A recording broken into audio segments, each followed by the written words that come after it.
How many travelers arrive at a hotel room that they thought was accessible, only to find out that the room does not meet what their needs are?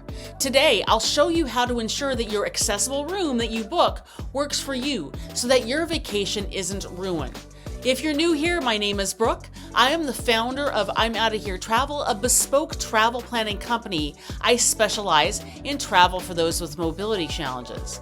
Getting back to things, so the first thing you might want to think about is what does it mean to have an ADA room?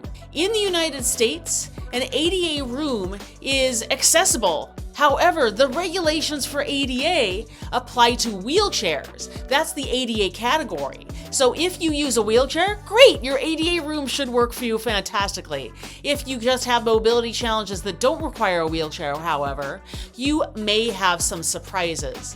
So typically an ADA room specifies heights of the toilet, the grab bars in the bathroom, roll-in showers, a lower bed height, controls for things like air conditioning within your reach.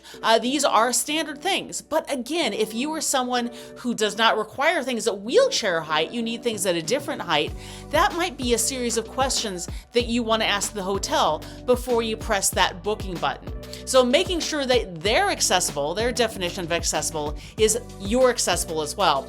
Outside the US, there is no such thing as ADA. There are accessible rooms, however, but you just want to make sure that their definition of accessibility meets your definition of accessibility. So those are some basic questions I would ask about the room. Another couple things I would want to think about with the room, and again, this applies whether you have a wheelchair or any other kind of assistive device. What's the layout of the room? Does it have obstacles that you'd have to work around too much? Is there enough space for your wheelchair to turn around in the room if you have a wheelchair? Just all sorts of things like that. Then, before you get to the room, you have to think, is there a ramp to enter the hotel? Just because you have an accessible room doesn't mean that the hotel entrance is necessarily accessible. So you got to think about that before you commit to the hotel. It's just another question to ask.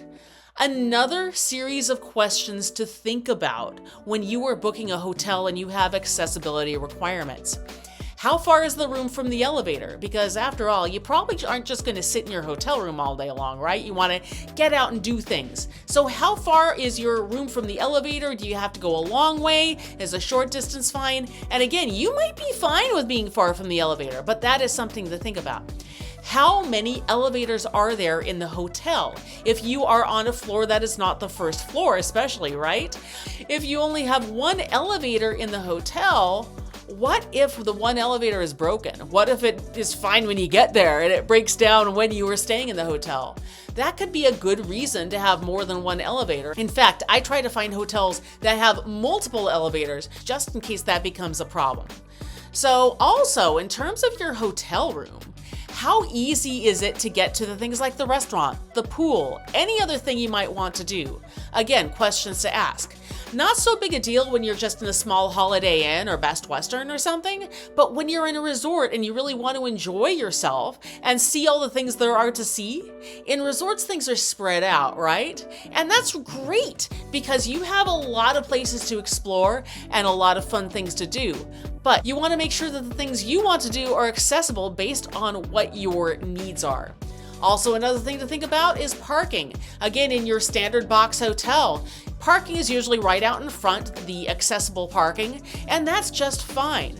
But what if you're in a resort? Is the parking near the place you're staying in the resort? Do they have parking near the pool? Do they have parking near other fun things you want to do that is accessible to you?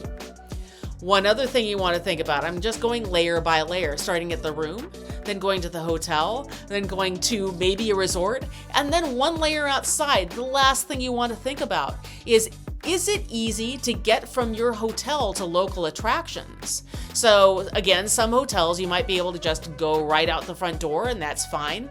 Is that near parking? That could be okay. If you're in a city though, it might not be close to the parking. You might not even have a car with you on this trip. So just think, is it easy to get a cab or an Uber to get you wherever you want to go? So just a lot of things to think about. I've given you a lot of questions to consider when you're booking your accessible room. Again, it all depends on what your accessibility needs are. I recommend contacting the hotel by phone or by email or by text or whatever suits the situation to figure out the answers to these questions and to know that that hotel room is right for you before you press the book button. So again, I am an accessible travel advisor, and please reach out to me if you would like my help finding the hotel, resort, transportation, whatever that suits your accessibility needs. I am happy to help out with that. Reach out to me anytime in the description box below. I have my contact information as well as my Instagram and my Facebook. You can find me on there too. And if you like my content about accessible travel and travel in general, be sure to like this video, subscribe to my content, and I'll see you next time.